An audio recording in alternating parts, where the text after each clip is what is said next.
exposición sobre la parte práctica, que es bastante importante, y me voy a referir un poco más bien al tema de los estudios que han soportado las guías que actualmente se utilizan para el contagio manual de plaquetas. Entonces, este es un estudio que me pareció interesante, es bastante antiguo, pero es de los primeros estudios en donde se realiza de forma sistemática y estadística la validación del contagio manual de plaquetas. Entonces, en este estudio se trabajaron con 400 muestras, fueron de 200 pacientes. En ambas se hicieron dos métodos. Un método fue el automatizado y el otro pues el contagio manual. En cuanto al contagio manual, se realizó la observación en un campo de inmersión con el lente de 100X. Como mencionaba el doctor Páez, tiene que ser en una parte del frotis donde no haya la sobreposición de los eritrocitos y que esté alejado de los márgenes del extendido.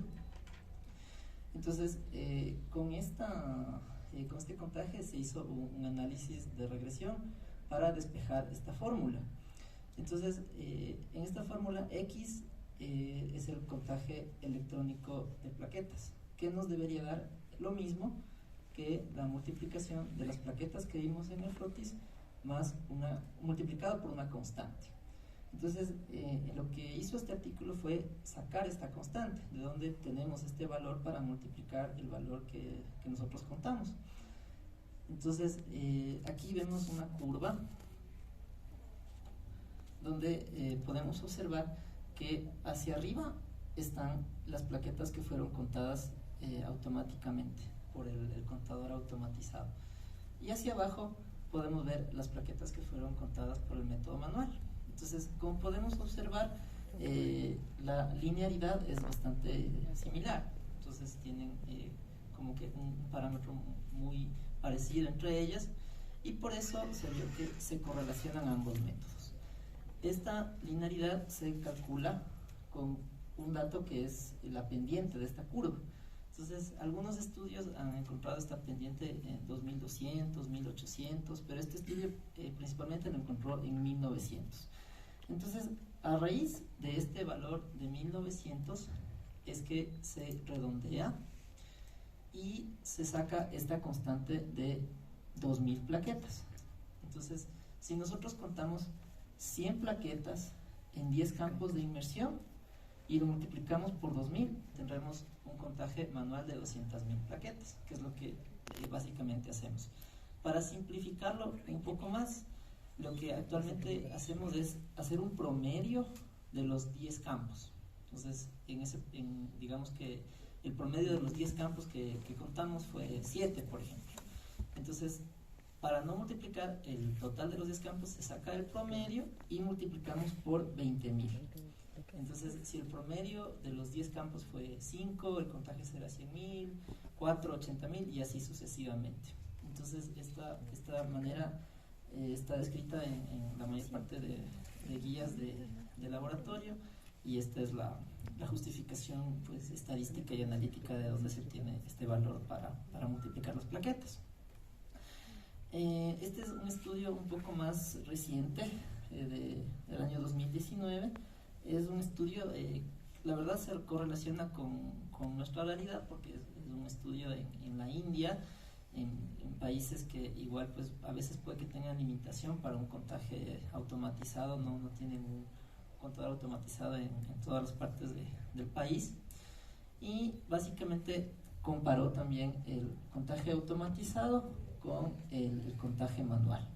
Entonces el rango, el promedio, la mediana, la desviación estándar estuvieron en parámetros bastante similares entre los dos, y por eso la conclusión de este artículo fue que el contagio manual de plaquetas es un método muy útil en zonas remotas donde haya sobre todo pues, atención primaria, que no podemos contar con un contador automatizado, y nos repiten que la multiplicación de las plaquetas observadas por 20.000 en un campo de 100X nos daría pues el contagio real de plaquetas.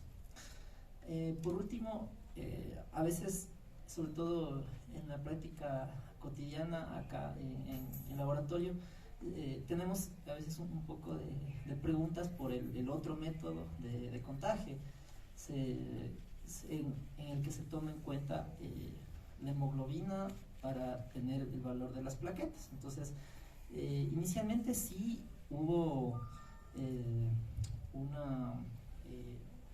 un tema que concernía a que los pacientes anémicos podrían tener un contagio de plaquetas distinto y que habría que relacionar la hemoglobina con el contagio manual de plaquetas. Entonces, este es el método tradicional, el que les comenté, que es el promedio del número de plaquetas en 10 campos multiplicado por 20.000.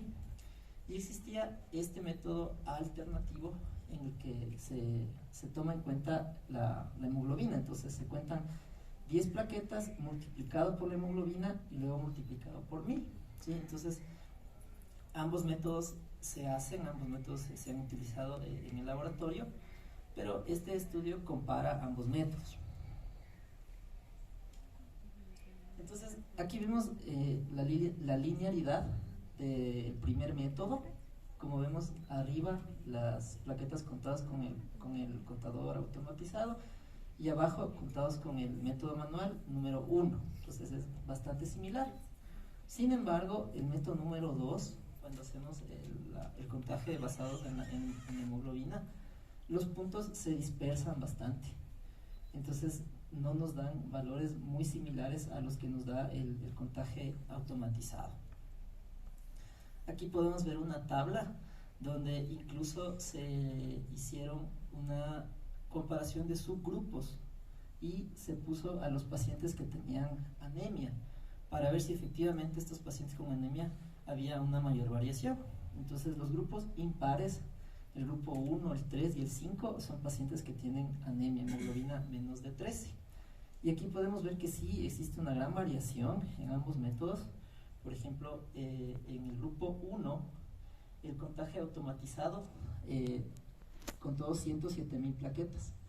Con la técnica estándar, multiplicado por 20.000, se contaron 121.000. Pero cuando se corrigió con el valor de la hemoglobina, el valor fue bastante diferente, nos contó 61.000. Entonces, basado en este estudio, se concluyó que un método alterno de contagio de plaquetas, es decir, el que se usa con hemoglobina, no parece tener un resultado adecuado.